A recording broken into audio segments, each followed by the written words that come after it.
Have you ever wondered why you keep falling for the same type of woman, even after swearing you'd never do it again? Why chaos feels like passion? Why betrayal feels inevitable? Why your heart drags you back into fire as if it knows something you don't? Carl Jung believed this wasn't chance. He believed attraction is not freedom, but a trap set by the unconscious. At the center of it all is the anima, the hidden feminine inside every man. She is invisible, yet she decides who you desire, who you obsess over, and who will destroy you. What you call love may be nothing more than projection. What you think is destiny may be your own shadow dressed in the face of a woman. In this episode, we expose Jung's chilling theory of why you're drawn to the wrong women and what it takes to finally break free. If you're ready to face the truth most men never dare to see, subscribe to Mind Mythos, because the shadows you ignore are the ones controlling you. Every man carries a woman within him, not a memory, not a lover, but an image, ancient, elusive, and far more powerful than he dares to admit. Carl Jung called her the anima, the hidden feminine lodged in the depths of the male psyche. She is the bridge to the unconscious, a shadow figure who decides, without asking, who will make your pulse race, who will live rent-free in your thoughts, and who will destroy you if you let her. The anima is not chosen, she is inherited. She begins with the first woman a boy ever knows, his mother. From her face, her touch, her warmth, or her absence, the unconscious sketches a template. Over the years, culture sharpens the outline. Movies, myths, the whispered ideals of beauty and virtue. By the time a man reaches adulthood, the anima is fully formed, though unseen. And she does not sleep. She dictates attraction with an authority colder than logic, steering the heart with invisible hands. Jung described her as muse and manipulator. At times, she inspires creativity, love, and devotion. She is the reason a man can see beauty in the world at all. But the anima also deceives. She cloaks real women in illusions, projecting onto them the fantasies and fears buried deep in the unconscious. You think you've found her, the perfect match, but in reality you've found your own reflection, cast outward and mistaken for destiny. This is why some men are drawn obsessively to the same type of woman, repeating patterns they cannot explain. It is not reason at work, it is archetype. The anima operates like a ghost behind the curtain, shaping your longings before you even meet her face to face. You are not free to choose, you are compelled. Jung saw the anima as the ultimate double-edged sword, the bridge that could lead a man toward wholeness or drag him into ruin. For some, she is a guide, helping him confront what he represses. For others, he is a tormentor, pushing him toward women who embody chaos, deceit, and destruction. Every man carries her. Few ever see her, and fewer still realize what happens when this secret archetype turns dark.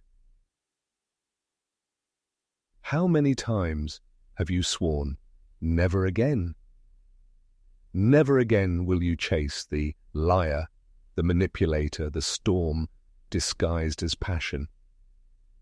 And yet here you are, different face, same story. Jung would tell you this is no coincidence. He would say, you're not falling for women at all, you're falling for your own projection. The anima, that inner feminine image, does not sit silently inside you. She casts her shadow outward, painting real women with the colors of your unconscious, and once she has done so, you don't see the woman as she is. You see her as the embodiment of everything your psyche demands, everything it fears, everything it secretly craves. This is why the attraction feels irresistible. It isn't about her. It's about you. Jung called this process projection, and he treated it like a trick of the mind, a hallucination mistaken for reality. When you first meet her, you think you've discovered destiny. You say things like, "It just feels right," or "I've never met anyone like her." But what you're really saying is, "My unconscious has found a host." And so the cycle begins. You pursue her, not to know her, but to complete yourself. She becomes the stage where your unresolved wounds, desires, and fantasies are played out. And when the illusion cracks, when she refuses to play the part the anima has written, the relationship collapses into chaos. Yet the collapse never ends the cycle, because projection does not dissolve on its own. The unconscious simply finds another canvas, another woman to carry the image. And the loop begins again. Different name, same wound, different story, same ending.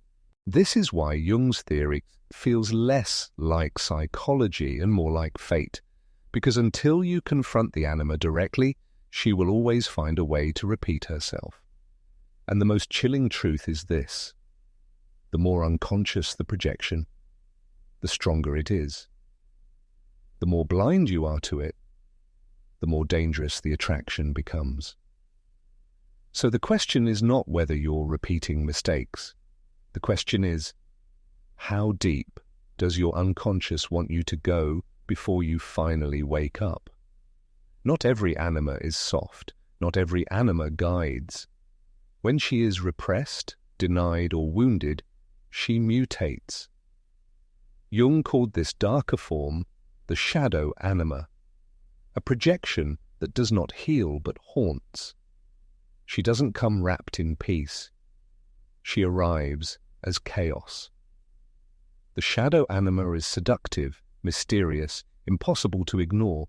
She is the woman who unsettles you with her intensity, the one who feels like fire and storm, the one you cannot walk away from even as you watch the damage unfold. Men call it passion. Jung called it possession. This is where attraction becomes most dangerous, because when the anima is wounded, she does not lead you toward balance. She drags you toward what you fear most. And yet, in the grip of it, you mistake the burn for love. The late-night fights, the jealousy, the obsession, all of it feels alive, as though only she can make you feel so much. But the truth is simpler and darker. The unconscious is replaying its wounds through her face.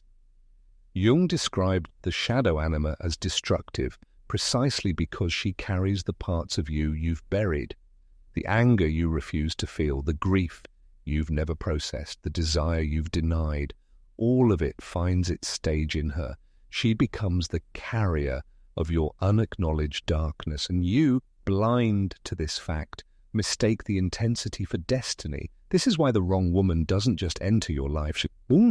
She consumes it, because she is not only herself, she is the embodiment of your unclaimed shadow.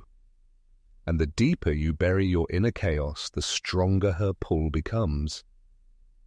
It feels personal, but Jung insisted it is archetypal. Every culture has warned of her, the femme fatale, the enchantress, the witch, the siren. Beautiful, yes. Irresistible, yes. But behind the beauty is a black mirror, and the reflection staring back at you is your own. And history itself has warned us of her countless times. Long before psychology gave it a name, myth had already drawn the warning. The sirens, creatures of impossible beauty, waited on the rocks, singing songs only sailors could hear. Their voices promised love, safety, even transcendence. Men followed, helpless, steering their ships into jagged death. Carl Jung argued these were not fairy tales. They were coded messages from the collective unconscious, stories passed down to describe a truth too dangerous to name directly. The sirens are the anima in her shadow form, seductive, hypnotic, and lethal. Their song is not music, it is projection. The The sailor does not hear the siren's voice. He hears his own unconscious speaking back to him, disguised as desire. This is why myths matter. They are not just entertainment, they are psychological maps. The femme fatale of noir films, the enchantress of folklore, the deadly seductress in every culture, all are the same archetype. They reveal what Jung warned, that danger often feels divine because it echoes the very wounds we've carried since childhood. When a man meets a woman who embodies his shadow anima, the pull is overwhelming. Her presence feels supernatural, charged with meaning. He thinks fate has chosen her. But what really grips him is the echo of his own inner abyss. The more repressed the darkness, the louder the song. Jung believed this is why myths survive for thousands of years, because they are mirrors of the psyche. The sirens are not out there, perched on rocks. They are inside, calling from the depths of the unconscious, using the face of a woman to lure a man to his own undoing. Every culture has its version of her. Circe, who turned men into beasts. Lilith, who devoured them. The courtesan who destroys kingdoms. The lover who ruins empires. The archetype repeats because the psyche repeats. And yet, men continue to follow the song. They mistake intensity, erotism, or passion, destruction for love, chaos for destiny. The siren's beauty blinds them to the rocks that wait beneath the waves. The question is no longer whether the siren exists. The question is, why do men keep mistaking poison for passion? The unconscious does not crave safety. It craves recognition. This is why the heart so often leads you back into fire. Jung believed that attraction is not about what heals you, but about what feels familiar. And what feels familiar is often pain. Sigmund Freud named it repetition compulsion, the drive to unconsciously recreate the wounds of childhood. Jung expanded it, showing how the anima becomes the vessel of these wounds. If the mother was absent, cold, or unpredictable, the anima takes her shape. Later in life, this distorted image is projected onto women who embody the same instability. The boy's pain becomes the man's desire. It feels magnetic. The pull is overwhelming, but it is not because she is right for you. It is because she is known to you. The chaos, the rejection, the silence, all of it echoes the psychic landscape of your earliest attachments. Your unconscious is not looking for comfort. It is searching for recognition, replaying the old wound in the hope that this time it might end differently. But it rarely does. Instead, the pattern repeats. The anima drags you toward women who reopen the scar. And each time you call it love. Each time you mistake the burn for passion. This is why so many men are trapped in toxic cycles. They do not realize that they are not chasing women, they are chasing ghosts. They are pulled again and again to the familiar shape of their own unhealed past. Trauma wears a mask, and the mask looks like destiny. Jung saw this not as coincidence, but as the psyche's ruthless method of forcing recognition. The anima embodies what is unresolved, so that a man cannot escape it. Until he confronts the wound, he will keep mistaking pain for love. And so the cruelest truth emerges. The heart is not innocent.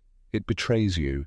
It takes you back to what hurt you, dressing agony in the costume of romance. Attraction becomes a trap set. By your own unconscious, you don't choose it, you relive it, and this is why your heart betrays you, pulling you back into fire. She's the one. It's a phrase spoken with conviction, whispered like prophecy, clung to as truth. But Jung would smirk at such certainty. He would tell you, it is not destiny speaking, it is the anima. And the anima is not a prophet.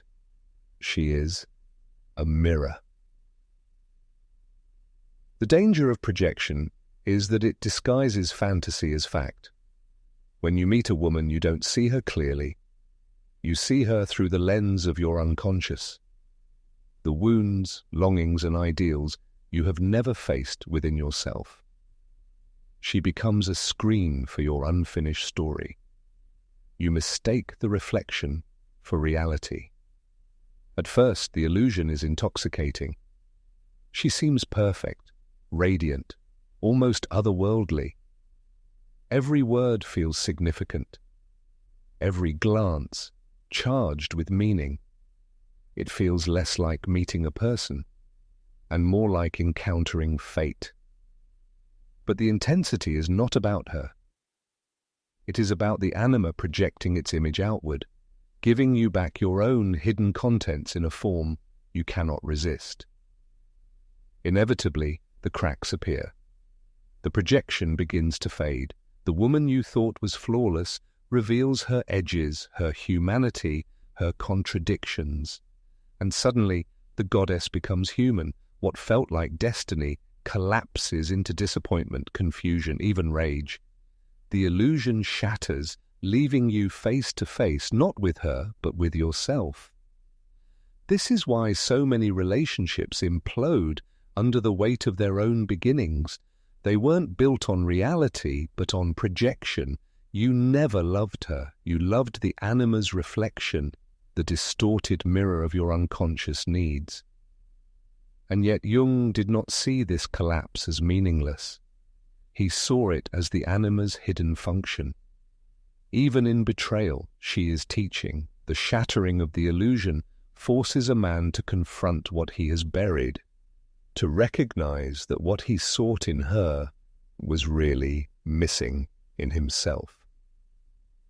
The mirror lies, but it lies with purpose, because only when the reflection distorts beyond recognition does the man begin to ask, what is real and what is me? But even in collapse, the anima isn't only cruel, she's a teacher. Every failed relationship leaves wreckage, memories that rot, trust that turns sour, promises that collapse into silence. Most men see only the ruin. But Jung insisted that even in disaster, the unconscious is at work. The anima, he said, is never random. She wounds with intent. To Jung, the anima is both tormentor and guide. She seduces a man into repeating his flaws, dragging him toward women who embody his own unconscious chaos. Every betrayal, every heartbreak, every toxic cycle is a message. Look inward. The pain is not punishment, it is initiation. Think of how the pattern plays out. A man meets a woman who feels magnetic, almost supernatural. He mistakes the projection for fate, dives headfirst into obsession, and watches it all unravel. To him, it feels like failure. To Jung, it is the unconscious forcing him to confront what he has buried. The collapse is the lesson. This is why Jung never saw failed love as meaningless. The anima uses chaos to expose what a man refuses to see. His wounds, his fears, his repressed desires. She guides by cutting, teaches by breaking. Without the collapse, there is no confrontation. Without the wound, there is no awakening. The danger, of course, is blindness. Many men never recognize the message. They blame the woman, curse their luck, and move on to repeat the same story with another face. The anima does not relent. She will drag them back into fire until they learn. But for the man who dares to look deeper, pain becomes revelation. He begins to see that the wrong woman was never just her. She was a mirror. She was a guide in disguise. And the lesson she carried was not about love at all. It was about him. Every heartbreak, every collapse, every haunting attraction is the psyche demanding to be seen. And when a man finally sees, he realizes that the anima is not only destroyer, she is the gateway to transformation. So what happens if you finally face her? Not outside, but within. The most terrifying confrontation is not with another person. It is with the anima. Jung warned that the real task for a man is to recognize her, to strip away the illusions she casts, and to see her clearly for what she is, a projection of his own unconscious. This is not romantic. It is surgical, like an exorcism of the mind. First comes recognition. You must learn to spot when desire is not love, but illusion. That magnetic pull toward a woman who seems fated, perfect, divine, Jung would call it a red flag.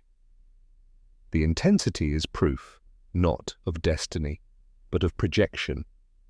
You are not seeing her, you are seeing your anima, painted over her face. Jung wrote that a man must withdraw his projections if he is ever to mature. That means facing the brutal truth that much of what you feel is not about her at all. It is about you, your unhealed wounds, your buried desires, your shadow clothed in romance. To confront the anima is to admit that the obsession, the fantasy, the infatuation are not external forces, but internal ghosts. But this confrontation is agonizing. Because projection is comforting, it allows you to believe in destiny, in completion, in salvation through another.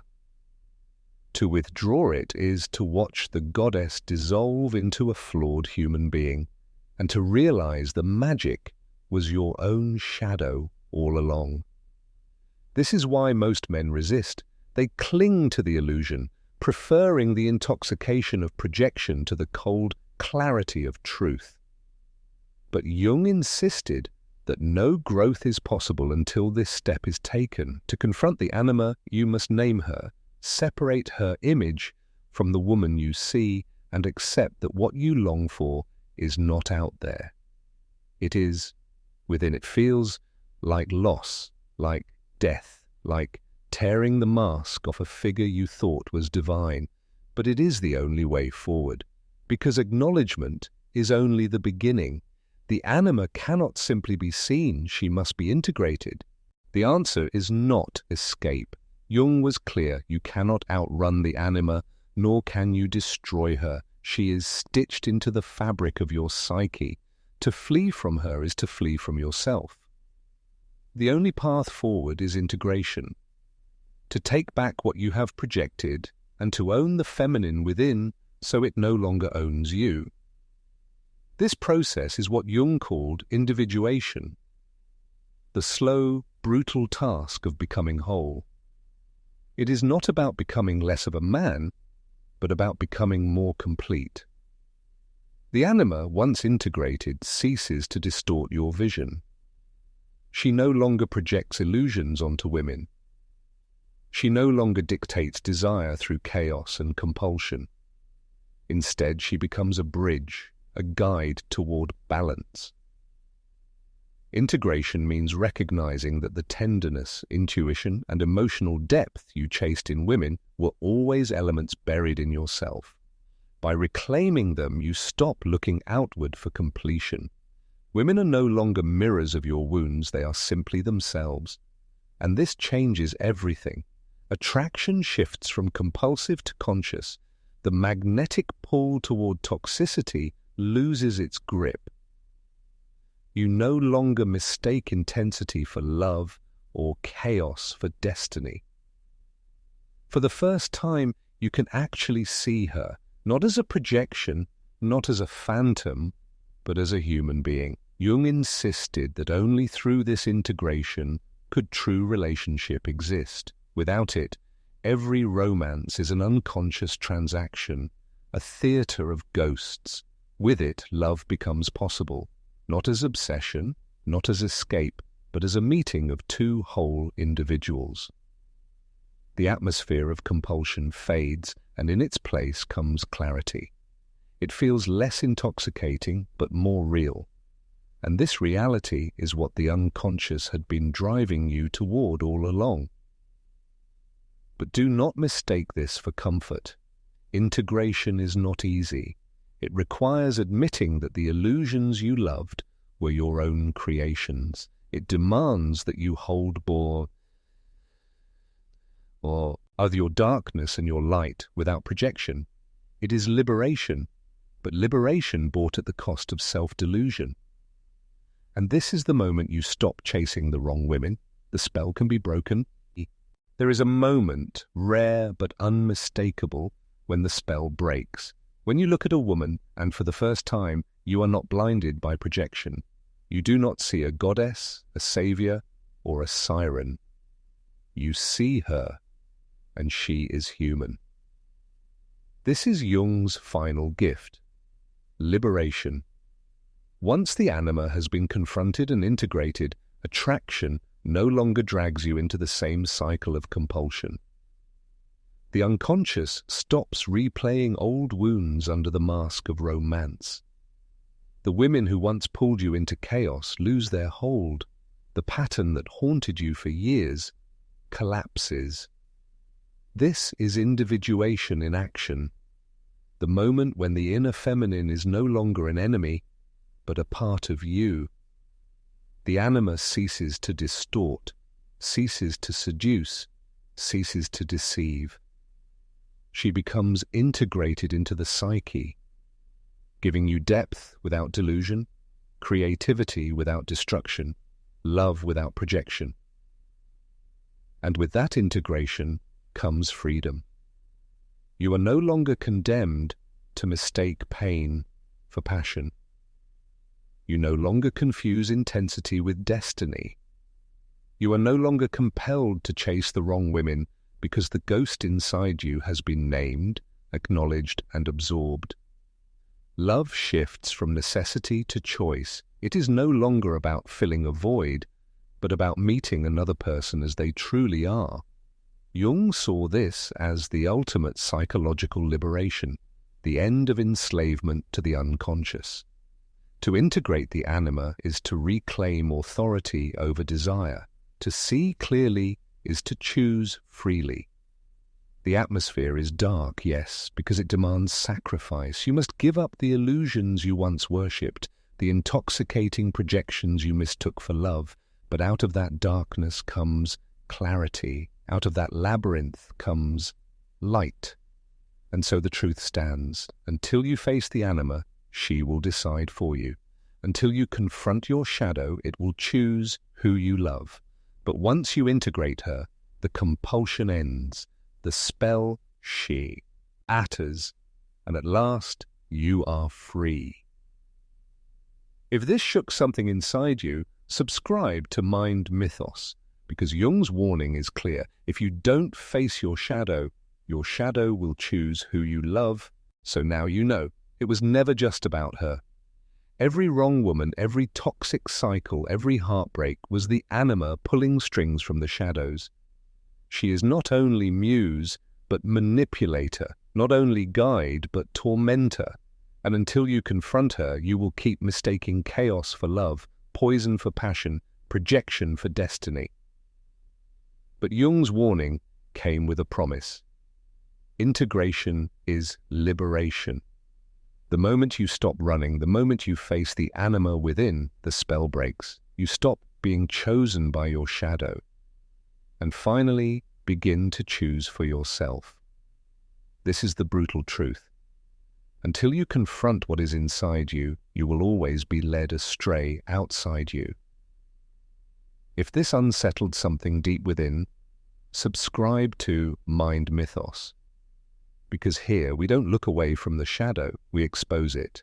And the truths you refuse to face will keep deciding your life until you dare to face them yourself.